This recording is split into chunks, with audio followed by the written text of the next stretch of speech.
सोचो जरा, अगर तुम रोज मेहनत करो, सब कुछ सही तरीके से करो, फिर भी लोग तुम पर हंसे। सोचो अगर तुम्हारी कंपनी अरबों की हो, फिर भी लोग कहें कि ये फेल हो जाएगा। आज की कहानी ऐसे ही इंसान की है।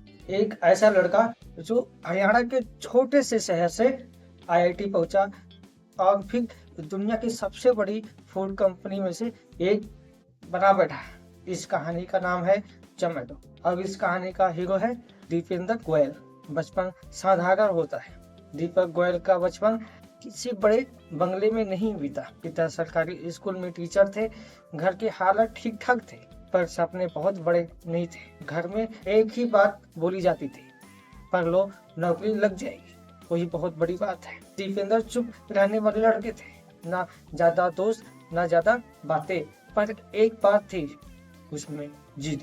आईआईटी तक सफर आसान नहीं था। आईआईटी ये नाम सुनकर लोग समझ जाते हैं सब कुछ आसान हो गया, लेकिन आईआईटी पहुंचने से पहले दीपेंद्र ने सालों अकेले पढ़ाई की। कोचिंग, प्रेशर, कंपटीशन, कई बार लगा मेरे बस का नहीं है, पर वो रुके नहीं। और एक दिन उनका नाम आ गया आईआईटी दिल्ली में। घर में खुशी थी, पर दीपेंद्र के मन में डर भी था। आईआईटी में जाकर दीपेंद्र को पहली बार एहसास हुआ, ये सबसे बड़ी, मैं यहाँ सबसे होशियार नहीं हूँ। बाकी बच्चे कॉन्फिडेंस थे, तेज बोलते थे, तेज सोचते थे, और दीपेंद्र खुद को एवरेज समझते थे और समझने लगे थे। यहीं से उनकी अंदर एक खालीपन आया, दिल खाली था। आईआईटी के बाद उन्हें नौकरी मिली बैंक कंपनी में। सैलरी अच्छी थी, लाइफ सैलरी अच्छी थी, लाइफ सिक्योर था।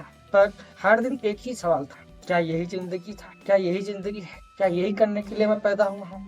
दोपहर में खाना ऑर्डर करने जाते थे। रेस्टोरेंट के मेन्यू नहीं मिलता था। एक छोटी सी परेशानी पर रोज परेशान। बड़ी मोड़। दीपेंद्र ने सोचा, अगर सारे रेस्टोरेंट का मेनू एक जगह मिल जाए तो कितनी आसान हो जाएगी। ऑफिस में ही उनकी दोस्ती हुई पंकज चड्ढा से। एक ने प्रॉब्लम देखी, दूसरे ने सॉल्यूशन सोचा। 2008 में दोनों ने मिलकर एक वेबसाइट बनाई, फूडी बाई करके। कोई बड़ा फंड नहीं था, कोई टीम नहीं थी।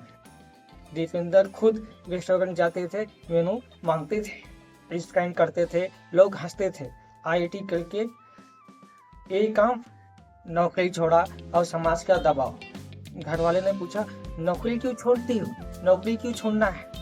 दोस्तों ने कहा, यह सबसे बेकार है, पैसे खत्म हो रहा था, फ्यूचर साफ नहीं था। कई गाते दीपेंद्र ने सोया नहीं पाए, कई गाते खालीपन से जागे करते थे, पर फ्यूचर साफ नहीं था। देवेंद्र कई गातों तक सोए नहीं थे, पर फिर कुछ से बोले, अगर आज डर गया तो सारी जिंदगी पछताऊंगा। 2010 नाम बदला गया जोमेटो। धीरे धीरे लोगों ने आने लगे, रेस्टोरेंट जुड़ने लगे, इन्वेस्टर आए, कंपनी बढ़ने लगी। जोमेटो से मेनू नहीं था, अब तक मेनू नहीं रह गया, अब वो एक कंपनी बनने के मोड़ पे था। डिलीवरी भी शुरू कर दी थी, हजारों लोगों को काम भी मिलने लगा। पर कहानी यहीं खत्म नहीं होती है। जोमेटो को भारी नुकसान हुआ। आईपीओ के बाद शेयर गिरा। सोशल मीडिया पर मजाक बना, लोग बोले इतना भी फेल हो सकता है। दीपेंद्र चुप नहीं भागे। उन्होंने कहा, गलतियां हुई पर सीख भी मिली।